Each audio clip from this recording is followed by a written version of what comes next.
এবারের ঈদযাত্রায় ঢাকা চট্টগ্রাম এবং ঢাকা সিলেট মহাসড়কের কয়েক জায়গায় উন্নয়ন কাজের অব্যবস্থাপনার কারণে ভোগান্তি হতে পারে বলে মনে করছেন যাত্রীরা।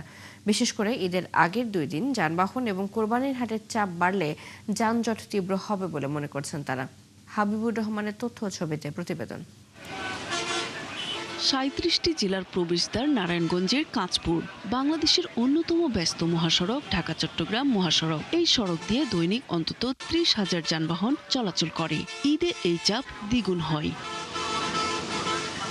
তাই ঢাকা চট্টগ্রাম এবং ঢাকা সিলেট মহাসড়কের অনেক জায়গায় উন্নয়ন কাজের অব্যবস্থাপনার কারণে ভোগান্তি হতে পারে এবারের ঈদ যাত্রায়।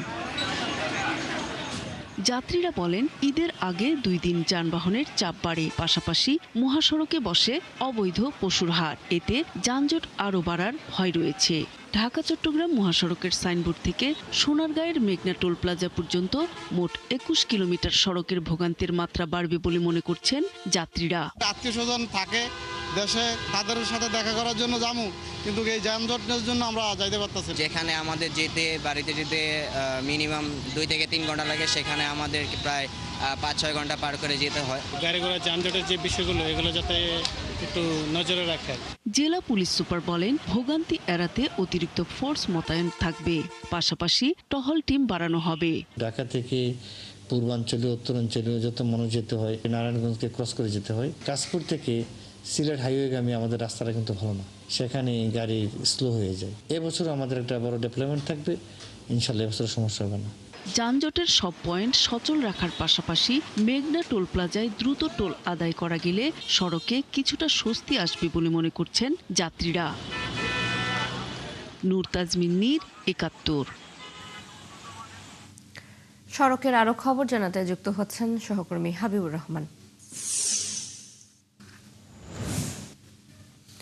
হাবিবুর, সড়কের অবস্থা কেমন দেখছেন? ঈদ যাত্রা নিয়ে গাড়ির চালকরা কি বলছেন? যানজট নিরসনের কোনো ব্যবস্থা রয়েছে কিনা, সব মিলিয়ে জানবো।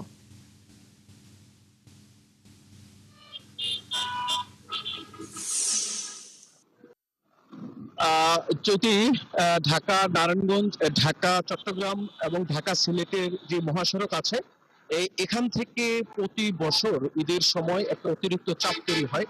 এর মূল কারণ হচ্ছে যানবাহনের ঈদ মৌসুমের অতিরিক্ত একটা চাপ তৈরি হওয়া, পাশাপাশি ঢাকা সিলেট মহাসড়কে যে উন্নয়ন কাজ চলতেছে, এর পাশে ঢাকা চট্টগ্রাম মহাসড়কের নাঙ্গলবন্দ সেতুতে কিছু সংস্কার কাজ চলার কারণে বিগত 5-6 দিন যে একটা প্রচন্ড জ্যামের তৈরি হয়েছিল, সে একটা সংখ্যা কিন্তু এবার ঈদে রয়ে যায়। পাশাপাশি এখান থেকে মেঘনা টোল প্লাজা পর্যন্ত যে 21 কিলোমিটার রাস্তা রয়েছে, এখানে প্রায় 20 থেকে 21টি পয়েন্ট রয়েছে, যেখানে আসলে যানজট লাগার মতো একটা পয়েন্ট সবসময় হয়ে থাকে। এর বাইরে অতিরিক্ত চাপ তৈরি হয়েছে এবার মহাসড়কের মধ্যে ধীরগতির যানবাহন চলাচল, রিক্সা, অটো, পাশাপাশি উল্টো পথে চলা, এবং এর সাথে যোগ হচ্ছে যে পশুগুলো আসতেছে মহাসড়কের পাশে যে বাজারগুলো আছে, সেখান থেকে যে পশুগুলো উঠা নামানো। এই সামগ্রিক ব্যবস্থাপনায় যদি সুশৃঙ্খল একটা ব্যবস্থা না থাকে, তাহলে সাধারণ মানুষ মনে করছে এবার ঈদ যাত্রায় এই অংশটুকুতে একটা বড় ধরনের চাপ তৈরি হতে পারে, যেটা আমরা বিগত কয়েকদিন যাবতীয় চাপটা লক্ষ্য করছি। তো আজকে সকাল থেকে এখন পর্যন্ত রাস্তাটা একটু ফ্রি থাকলেও সামনের দিনগুলোতে চাপ বাড়ার সাথে সাথে যে অবস্থাটা কোন দিকে যায়, সেটা একটু চৈতি এখন দেখার বিষয়। আমরা জেলা পুলিশের সাথে কথা বলেছি, জেলা প্রশাসকের সাথে কথা বলেছিলাম, তারা আমাদেরকে আশ্বস্ত করার মতো অনেকগুলো কথা বলেছে, কিন্তু শেষ পর্যন্ত এই আশ্বস্ত কতটুকু বাস্তবায়ন হবে, সেটা একটা চ্যালেঞ্জের মুখে রয়ে যায় চলতি। এখানে একটা বড় বিষয় হচ্ছে যে এই ঘরে ফেরা মানুষের চাপ, এই শিল্প অধ্যুষিত যে নারায়ণগঞ্জ জেলা আছে, এখান থেকে ঘরে ফেরা মানুষের চাপটা যখন তৈরি হবে, তখনই মূলত দেখা যাবে আসলে এই পরিকল্পনাগুলো কতগুলো মাঠ পর্যায়ে বাস্তবায়ন হচ্ছে।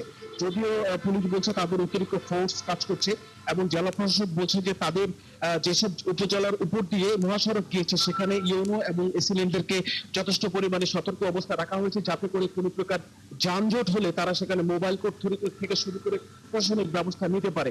তো পরিকল্পনা যথেষ্ট রয়েছে, কিন্তু বাস্তবায়ন এবং শেষ পর্যন্ত পরিস্থিতি বলে দিবে আসলে সেটা কতটুকু হলে চটি। এই ছিল নারায়ণগঞ্জ থেকে এখন পর্যন্ত আমার কাছে।